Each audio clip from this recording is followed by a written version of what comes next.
Hello, and welcome to The Word Becomes Flesh, a dramatic reading workshop. Now, you may be asking yourselves, why am I in a dramatic reading workshop? Who am I, Orson Welles? Oh, it's a good question. While this is not an acting class, I do want you to think about telling a story every time you have to bring a pre-written piece of text, a lecture, a poem, a monologue, a speech, and present it to an audience. Even if it's something technical like HVAC Repair 101, you are still playing a character, a teacher, a boss, a colleague. You have a need to speak, and you're using the tools of language to communicate your message. As storytelling creatures, we human beings retain information best when it's presented with a little bit of narrative, and our voice plays a huge part in crafting that narrative. This is where the word becomes flesh part of the workshop comes in. Oftentimes when we see language written on the page, it looks dead, toneless, and totally disconnected from whatever human voice first uttered it. When another speaker comes along and has to lift that language off of the page, it takes a lot of work to kind of rediscover the living qualities of that language and resurrect it vocally for an audience. Together, we're going to explore how language is physical, how language can move us, and how language tells a story. My goal is to give you some techniques to create an oral performance that is embodied, visceral, and specific. This workshop is geared for anyone who wants to brush up their presentation skills and awaken the storytelling gene in their voice. Whether you're a professional performer or just need to brush up for a school project, this workshop is for you, and I hope you find these techniques useful. Okay, let's get to it.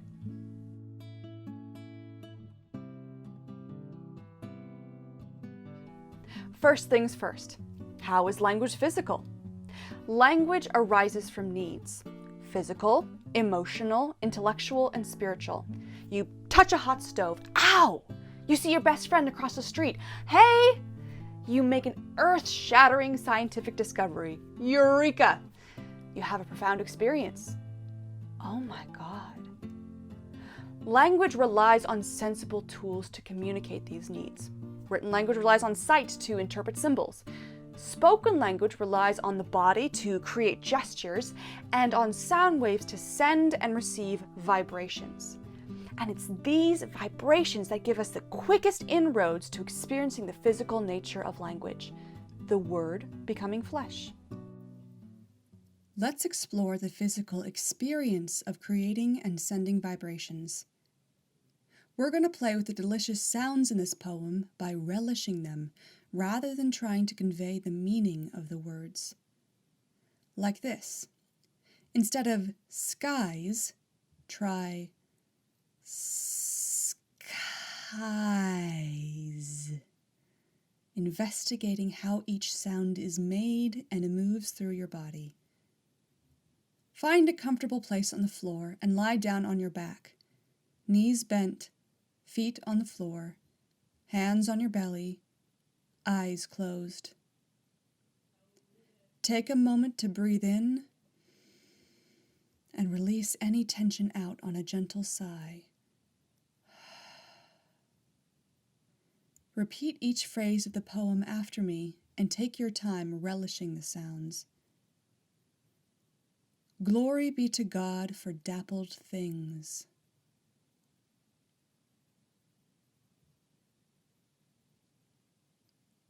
For skies of couple color as a brinded cow.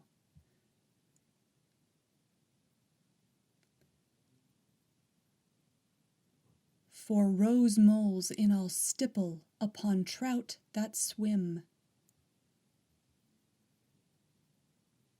Fresh fire coal chestnuts falls, finches' wings. Landscape plotted and pieced, fold, fallow, and plow. And all trades, their gear and tackle and trim.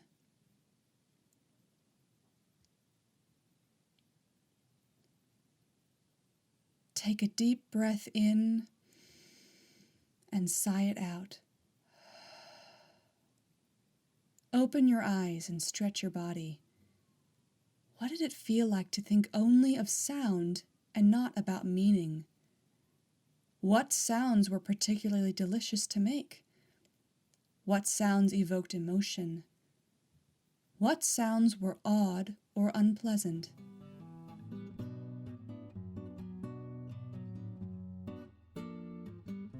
Experiencing the sound of language is a great way to awaken the visceral nature of words and connect to emotions, imagery, and impulses.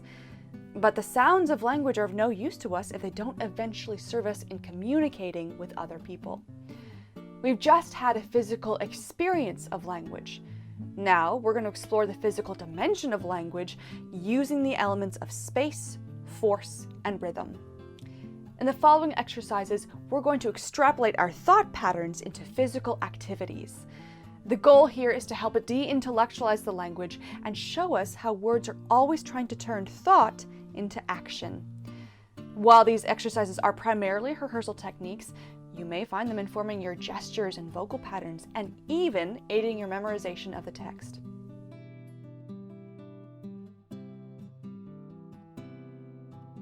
Let's start with space.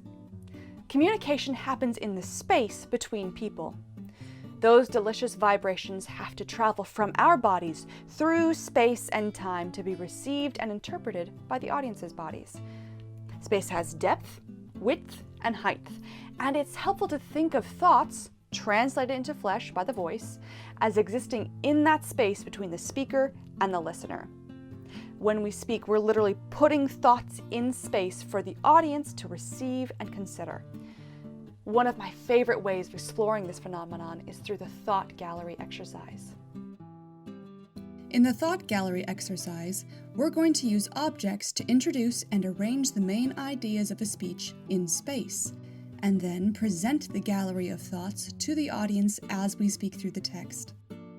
The objects will help us highlight the main ideas, color-coded in this example, and show the audience the relationship between them. I'll show you how it works, then you can give it a try. After that, go back and speak the passage again without the objects and see how the activity has informed your interpretation of the text.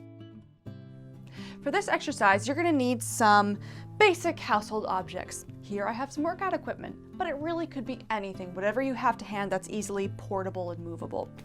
I'm going to speak through the text that I've got over here and show you how this works, the first round of it, and then it'll be your turn. The Salinas Valley is in Northern California. It is a long, narrow swale between two ranges of mountains. And the Salinas River winds and twists up the center until it falls at last into Monterey Bay. I remember that the Gabilan Mountains to the east of the valley were light, gay mountains full of sun and loveliness and a kind of invitation. The Santa Lucias stood up against the sky to the west and kept the valley from the open sea. And they were dark and brooding, unfriendly and dangerous. I always found myself in a dread of west and a love of east. Wherever I got such an idea, I cannot say, unless it could be that the morning came over the peaks of the Gabilans and the night drifted back from the ridges of the Santa Lucias. It may be that the birth and death of the day had in some part my feeling about the two ranges of mountains.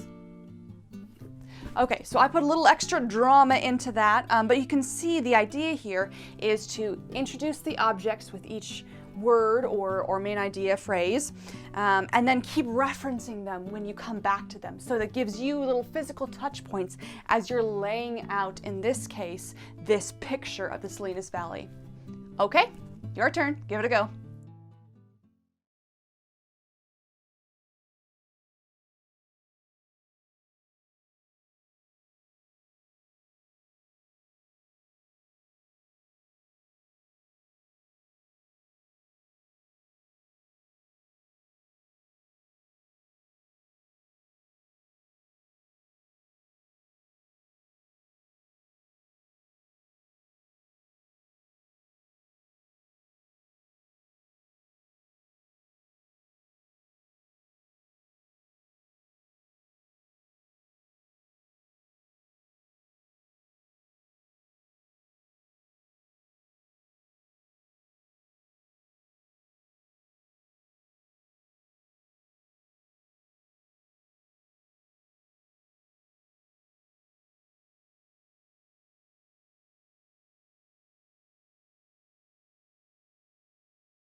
Playing with force in language allows us to feel how words take us somewhere new. With force, we ask, where's this new thought taking me? And am I being pushed or pulled along the way?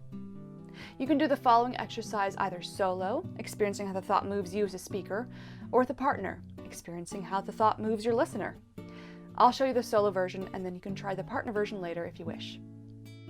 Stand in an open space on the floor. Speak through the text, and whenever you come across a main idea, the words in bold, imagine someone grabbing you by the collar and pulling you a couple steps in a new direction.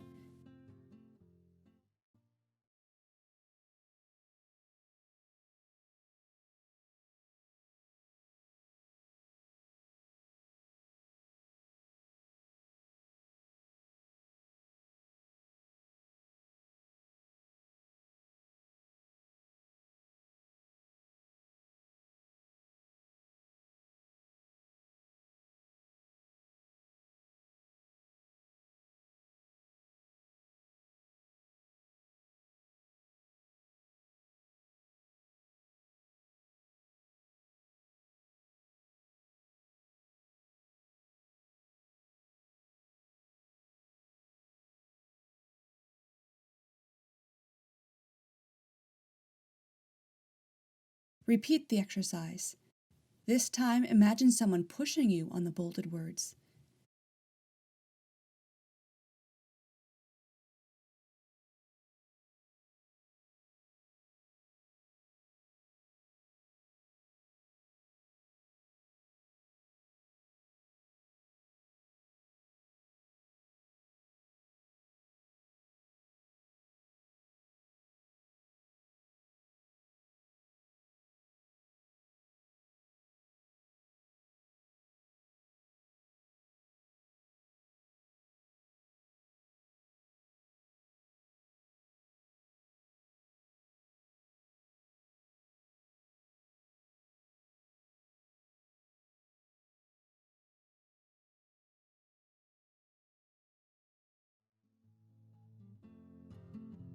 What is the energetic difference between pushing and pulling? If you tried this with a friend, how does it feel to push or pull someone else? What did you learn about the action of the language? Did your vocal expression shift?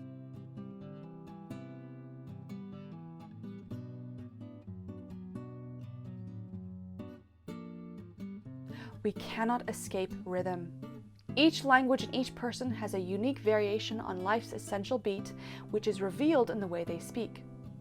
When we're lifting language from the page, it's essential to ask, what is the heartbeat of this language? Since poetry and prose use rhythm in different ways, we're going to have an exercise for each one.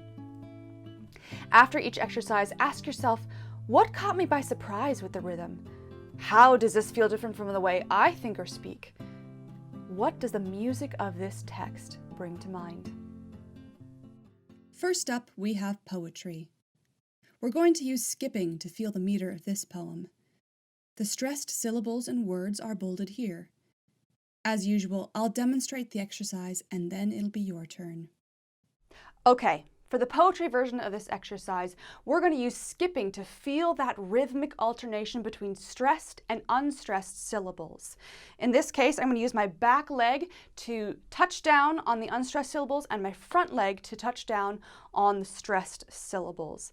I'm also going to change which leg is in front at the end of each line to kind of feel an additional layer of that rhythm and thought change.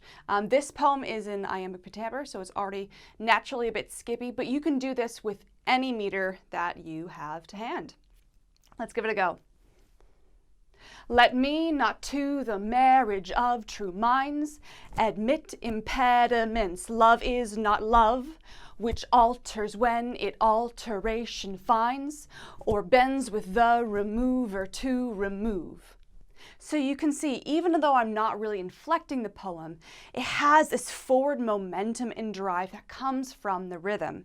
Now, we could actually change up the rhythm of the first line of this poem and try, let me not to the marriage of true minds. So we have a da-da-da-da instead of da-da-da-da. And that changes the emotion and the intention so completely. All right, it's your turn. Give it a go and see what happens.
With prose, it's easiest to find rhythm in the form of punctuation.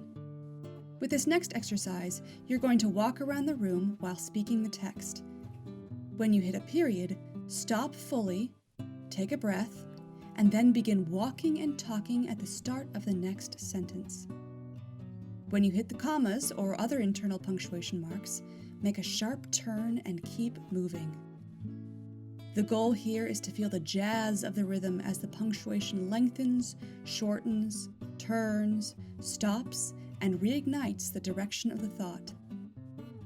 It looks something like this.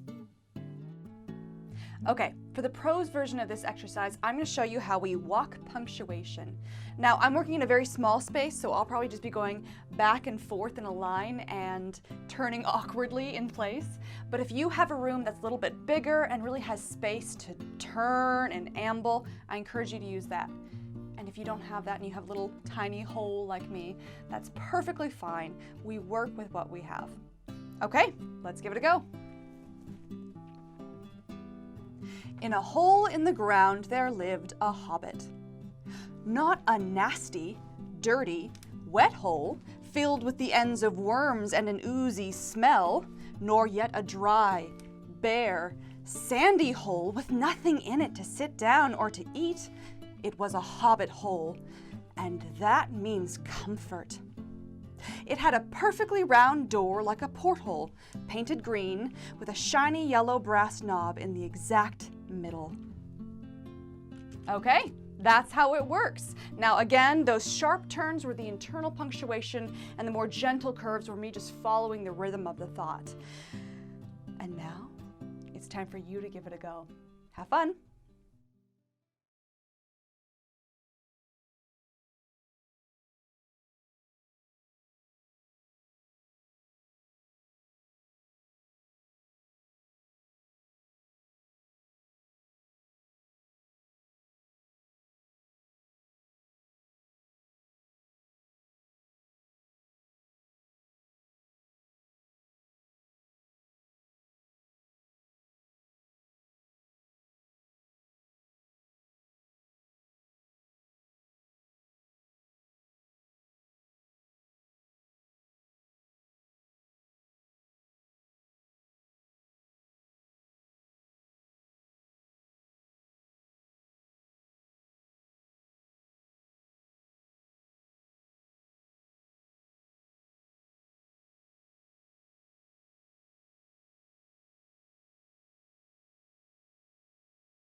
When we speak, we are trying to change the world, ourselves, or the other person. In theater, we call this creating stakes. What is of ultimate importance to this speaker in this moment, and how are they using language to narrow down the conversation to that thing? This narrowing happens with the selection of operative words, the essential parts of a thought or sentence. That is, if you were to eliminate all the other words from a sentence, these words would carry the general meaning of the thought. You've actually already seen operative words at play in this workshop whenever I've bolded the main ideas in a text. When looking for operative words, we ask, what is the new idea or image being introduced in this moment? Most often, operative words are verbs and nouns. Read through this passage out loud. Think about what the main ideas or images might be and which words contain the most information or clues about those main ideas.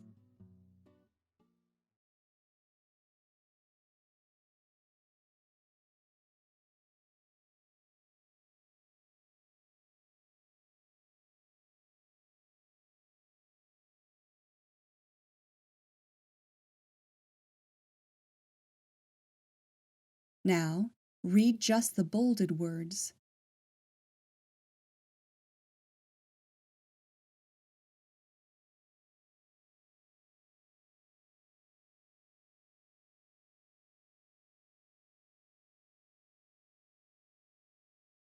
If you removed all the other words, do these ones convey the general gist of the passage?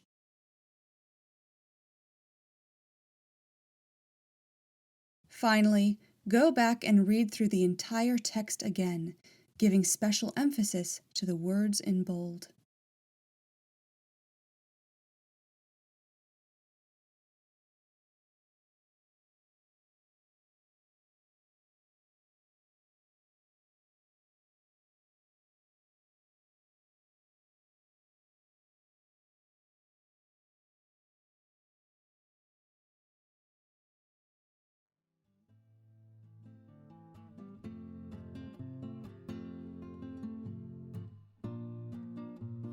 One way we can bring additional emphasis to these operative words is through the 7 elements of prominence in the English language. Think of these as vocal highlighters that call the audience's attention to certain words, phrases, or sentence structures. This is where the rhetoric of a text gets a little boost from our vocal toolbox. Now, when you read that last passage, you were probably already instinctively using these tools. In spoken English, the 7 elements of prominence all have to do with stress. They include repetition of words, phrases, syntax, tone, and the like; volume, the quantity and mass of sound expended; tempo, the pacing of individual words and the pacing in between words. This includes rhythm; articulation, the shaping of consonant and vowel sounds; timbre, the quality, color, and tone of the sound, which is usually dependent on the speaker's voice; pitch, the change of notes between words; and inflection, the change of notes within one word.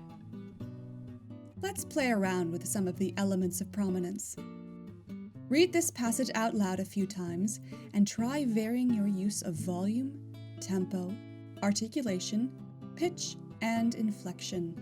See what you discover and what new meanings and interpretations arise from your experimentation.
And there you have it, friends. Some of my favorite dramatic reading techniques that you can use to lift language off the page and into space.